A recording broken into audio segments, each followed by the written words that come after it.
Vous écoutez Ose être toi avec Amanda, le podcast qui vous accompagne sur le chemin de l'authenticité et des relations qui font du bien. Ici, on parle de tout ce qui peut vous permettre de vous sentir plus libre et pleinement vivant. Dans chaque épisode, je vous propose des pistes de réflexion et des clés concrètes avec douceur, audace et humour pour vous décomplexer et vous déculpabiliser. Parce qu'être soi, c'est un sacré voyage.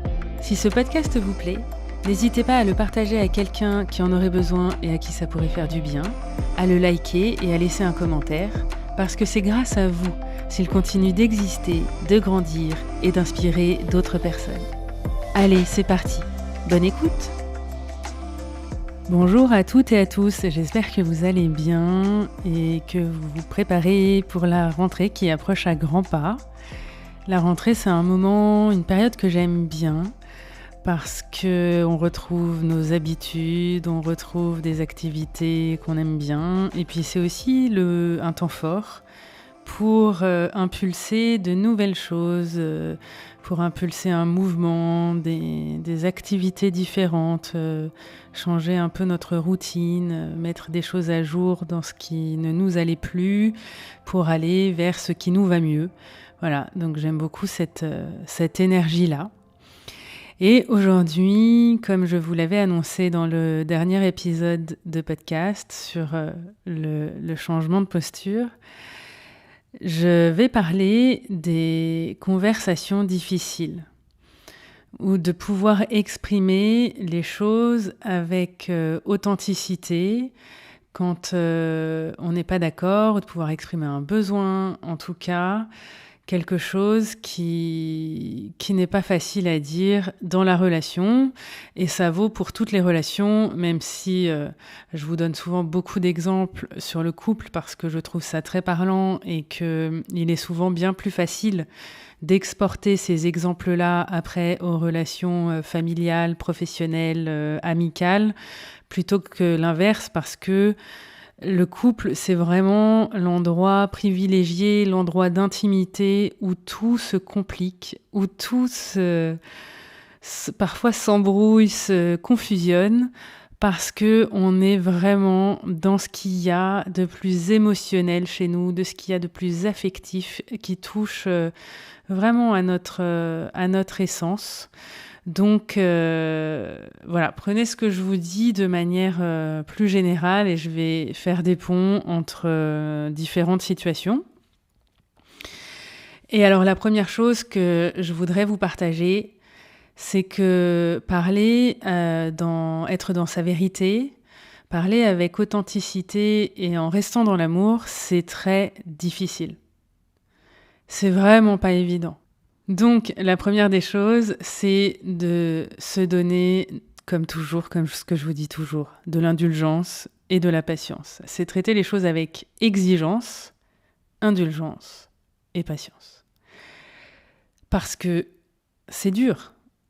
Je peux pas vous dire autre chose que ça. C'est pas facile. Et alors, si en plus, vous n'avez pas appris à parler, parce que c'est une compétence qui s'acquiert, la bonne nouvelle, c'est que si vous n'avez pas appris, vous pouvez toujours le faire, mais si vous n'avez pas appris, vous pouvez pas l'inventer. Si on vous l'a pas transmis, si dans votre famille, on ne posait pas des mots, on ne disait pas les choses, vous pouvez pas le deviner. Et en fait, c'est comme un sport. C'est comme, pratiquer de la musique, apprendre à jouer de la musique. C'est un apprentissage. De la même manière, apprendre à communiquer et à bien communiquer, c'est un apprentissage. Donc, ça va vous demander de vous entraîner, ça va vous demander de la répétition. Et puis, vous allez faire des bourdes, des maladresses, ça va générer des conflits et plus on s'entraîne et plus on devient compétent.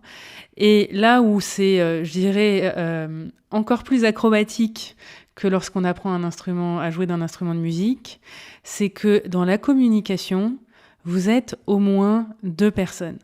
Donc c'est pas seulement vous et de vos compétences dont il s'agit, mais c'est aussi de l'autre, des compétences de l'autre, des émotions qui vont se réveiller chez l'autre, de son ego qui va se mêler à la partie et qui va avoir envie d'avoir raison ou de ne pas montrer ses vulnérabilités, et le vôtre qui va répondre aussi. Et voilà, et vous voyez, tout de suite, ça devient complexe. Et ce que j'observe quand même très souvent, c'est que dans notre société, on ne sait pas très bien communiquer. Vraiment, on part très souvent avec des lacunes à cet endroit-là. Et alors dans les couples, c'est encore pire. Et c'est aussi pour ça que je fais cet épisode, parce que j'ai l'impression d'essayer de transmettre les clés que j'ai moi-même apprises, comprises, expérimentées. Il y en a d'autres qui sont encore en cours d'expérimentation, parce que vous me connaissez, je suis loin de prétendre savoir tout bien faire. Il y a plein de choses sur lesquelles j'ai mes propres vulnérabilités, mes propres difficultés, et la communication, ça en fait partie. Peut-être ça peut aussi vous décomplexer. C'est assez étonnant parce que, en fait, la psychologie, être psy, c'est quand même travailler avec la parole, et on peut s'attendre à ce qu'a priori, on sache communiquer. Et je crois que justement, si j'ai été attirée par ce métier, c'est parce que je n'ai pas appris à parler, à dire les choses, et que j'avais envie d'offrir un espace de parole à ceux qui n'ont pas la chance d'en avoir ailleurs.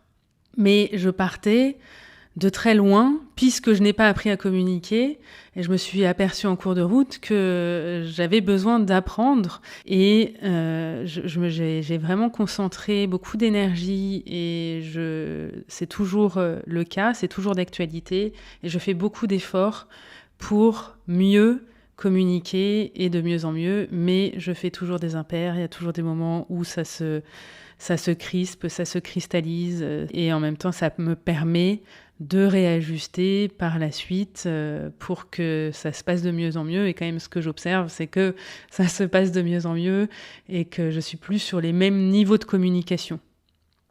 Donc c'est légitime d'avoir peur, et ce qui me venait là en parlant, c'est que seuls ceux qui n'essayent pas ne se trompent pas. Donc quand je vous dis que je commets encore des impairs, c'est parce que j'essaye vraiment de tout mon cœur. Et je préfère ça parce que je me rappelle de moi il y a plusieurs années, qui ne parlait pas, qui gardait tout pour elle, qui avait pas des outils, en fait, qui savait pas comment faire, et c'était terrible, c'était très inconfortable. Et aujourd'hui, je préfère 1000 fois me tromper, réajuster, et que ça se passe mieux, que de rester dans cette tour d'ivoire, dans cette forteresse silencieuse. Parce que ceux qui connaissent ça, c'est vraiment une douleur très importante de ne pas réussir à dire ce qu'on ressent, à communiquer ses besoins, à dire quand on n'est pas d'accord, à poser ses limites.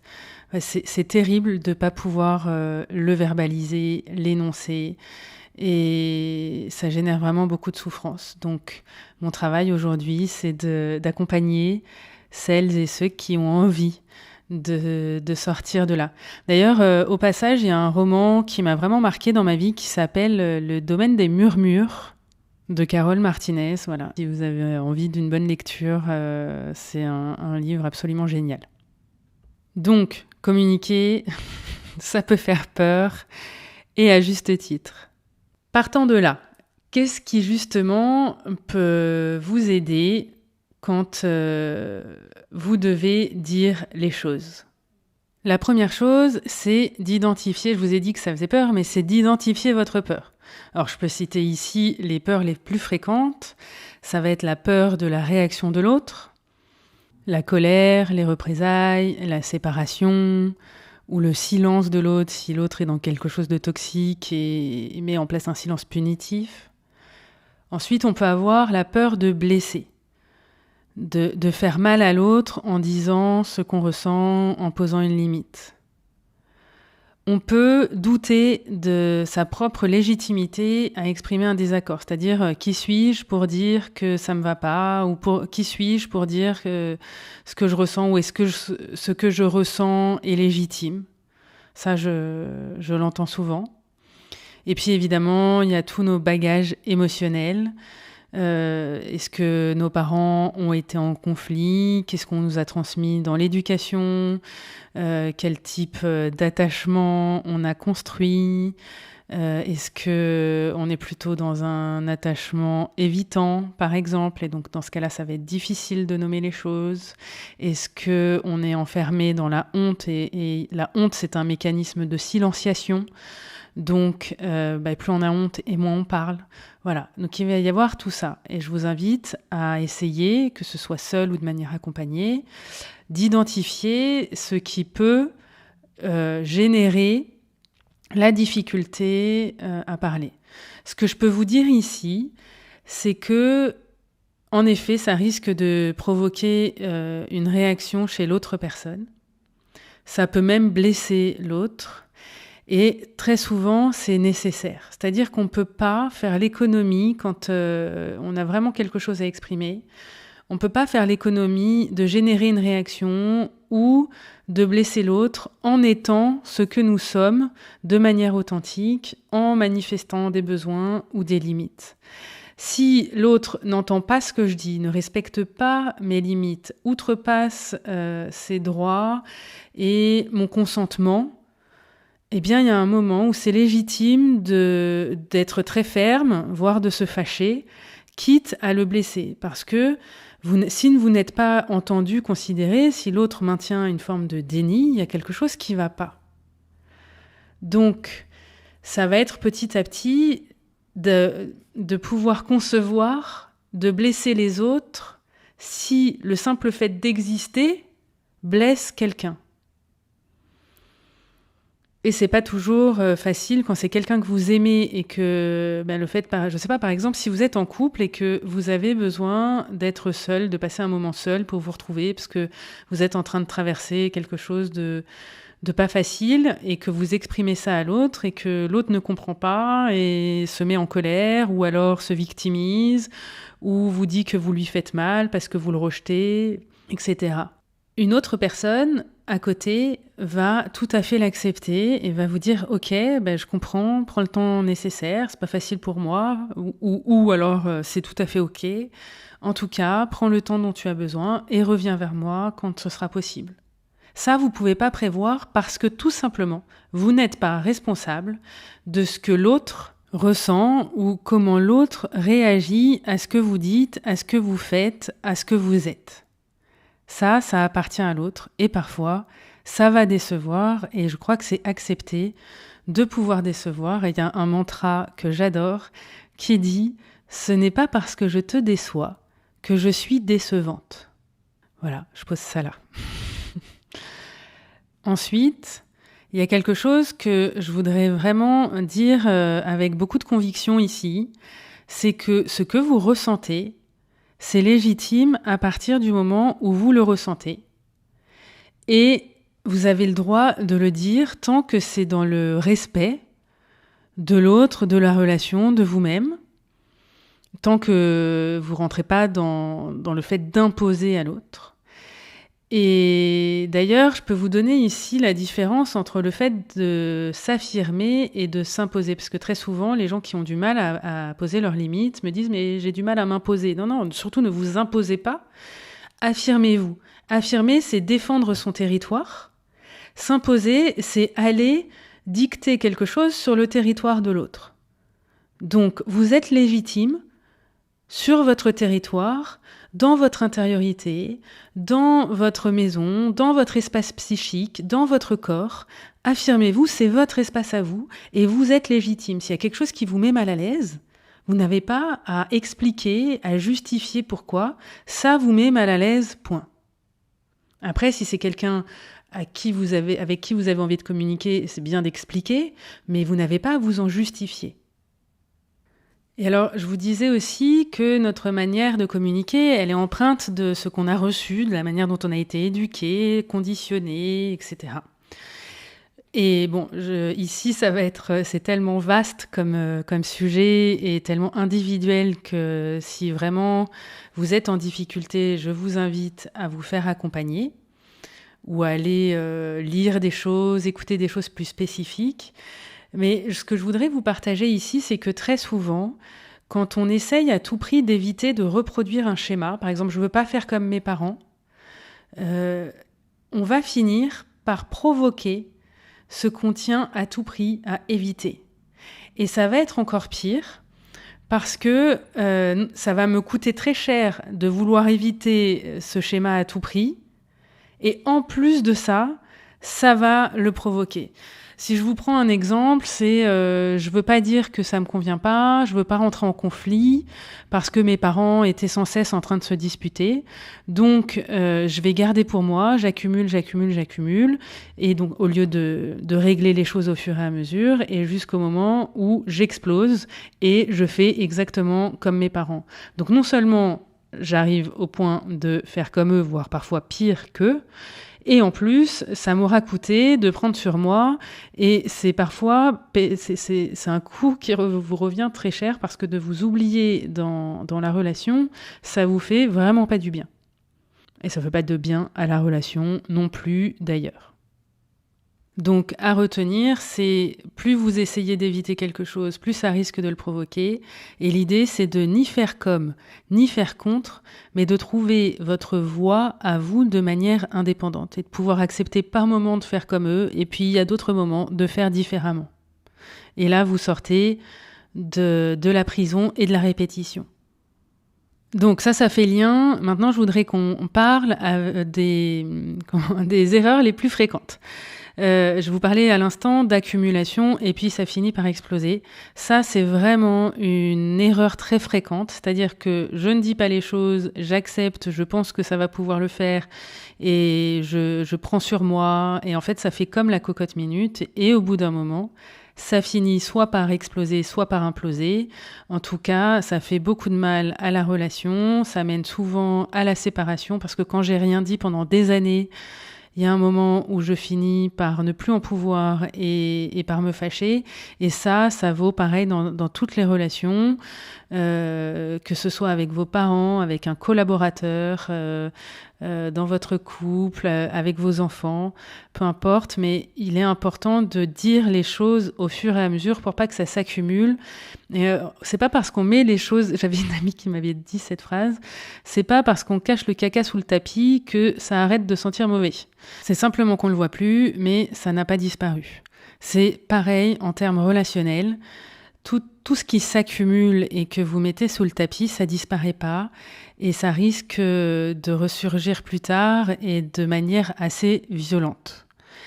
Ensuite, la deuxième erreur assez fréquente, c'est de parler à chaud en pleine émotion. Donc il y a des moments où on peut pas éviter de se parler en direct, de manière spontanée. Mais quand ça chauffe trop, il est bon de savoir faire des pauses et de pouvoir y revenir plus tard. Ça rejoint une autre erreur très fréquente, c'est de croire, et alors ça vraiment, je crois que si ça devait être mon message du jour, je vais y revenir, mais c'est de croire qu'une discussion va suffire. C'est jamais le cas.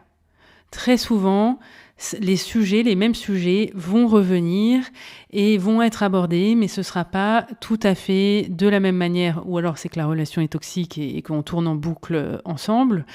Mais il y a les sujets qui sont vraiment importants, qui sont essentiels.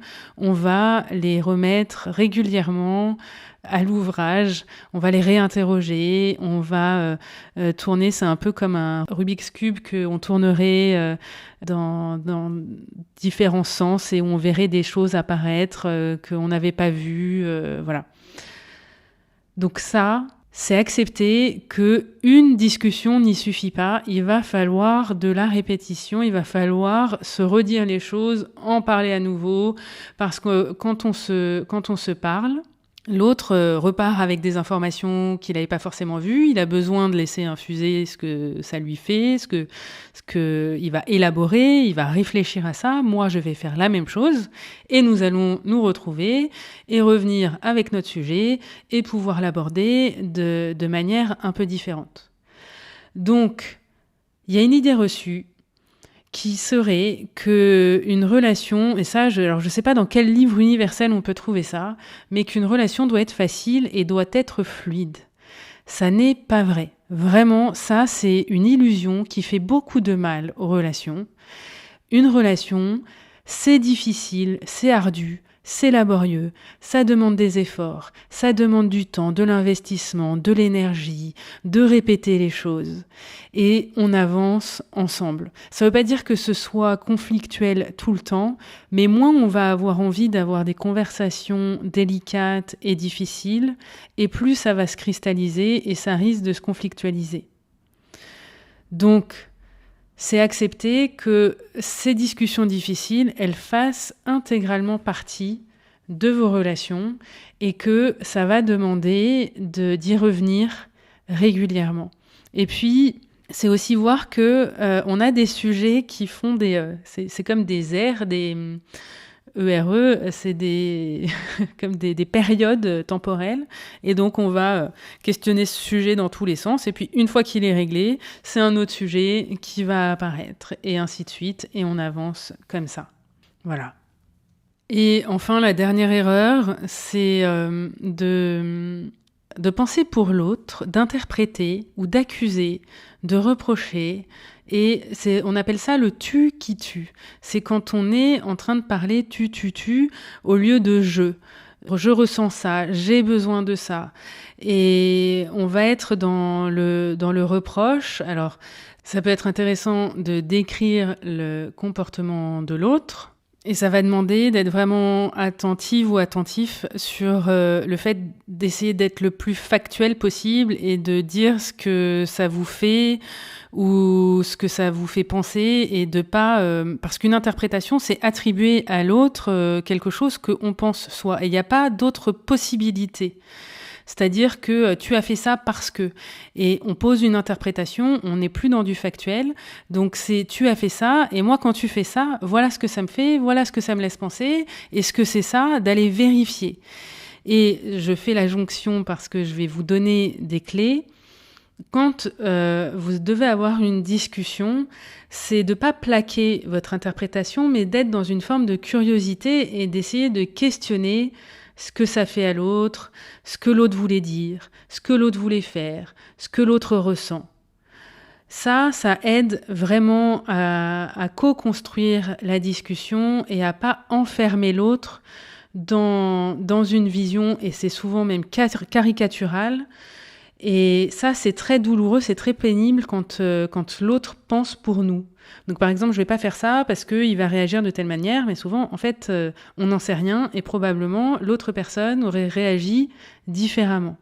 Donc, aller questionner, poser des questions plutôt que d'anticiper, de présupposer, de savoir à l'avance pour votre partenaire de discussion ou de relation.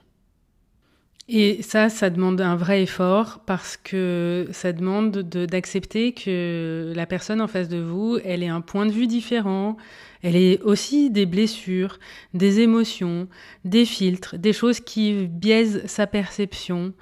Et ça, c'est vraiment pas évident parce que parfois, c'est objectif. Enfin, vous voyez quelque chose et l'autre ne le voit pas. Et l'autre porte une paire de lunettes et vous avez beau lui dire « mais enlève ta paire de lunettes, tu vas voir les choses différemment ». C'est pas le moment, c'est pas le timing, c'est peut-être ce sera jamais possible ou plus tard.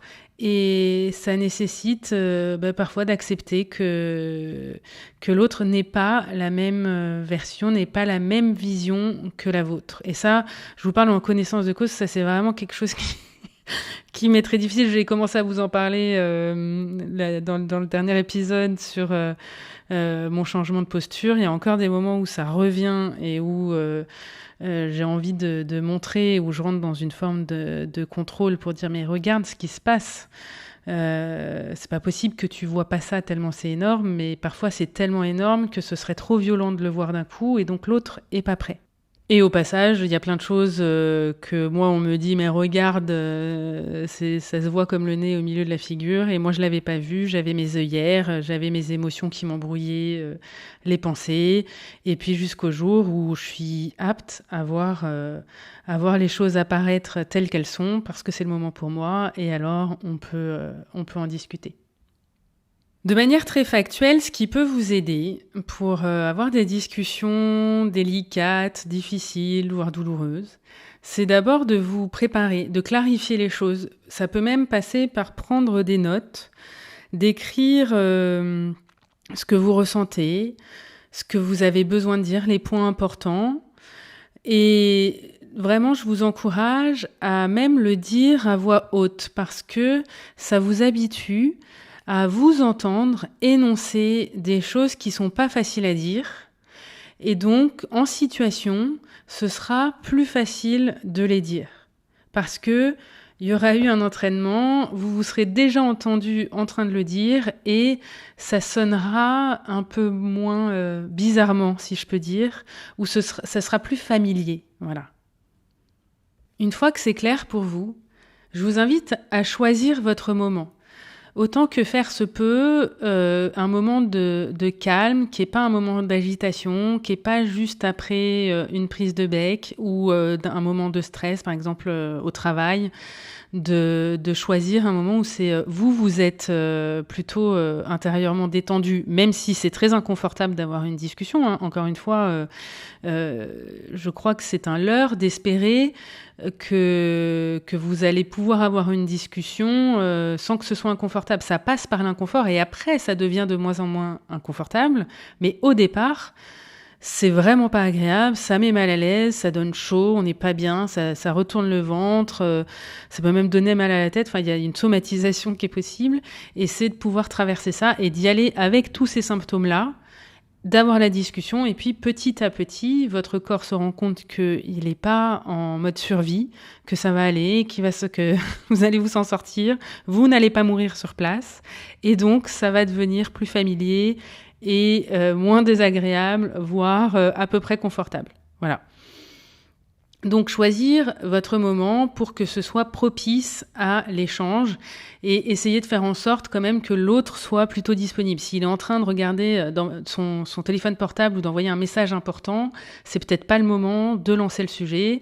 Attendez que l'autre ait fini ce qu'il est en train de faire ou demandez-lui est-ce que tu serais disponible pour avoir une discussion et de pouvoir se poser et parler.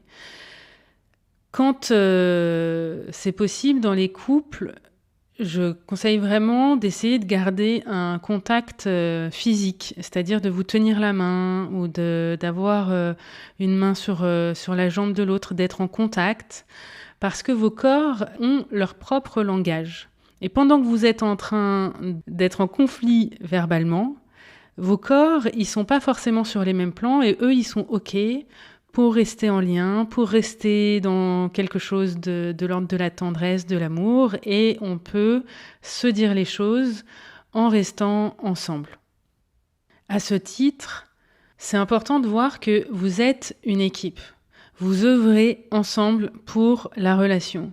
Donc, une des questions très puissantes quand vous êtes en conflit, c'est vous demander est-ce que j'ai envie d'avoir raison ou est-ce que j'ai envie d'être en relation ?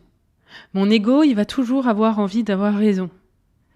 Et mon amour, lui, a envie d'être en relation. Donc c'est de pouvoir cultiver cette capacité que nous avons à revenir dans l'amour, dans l'espace relationnel, dont on prend soin, qui est sain, qui est bon, qui est agréable, qui est sécure.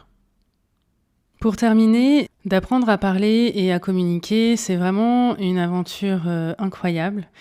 Et j'en discutais avec une amie, on parlait de nos relations respectives. Et donc je partageais des choses sur un thème en particulier et elle me disait quelle chance tu as de pouvoir aller aussi loin dans tes conversations avec ton chéri en profondeur.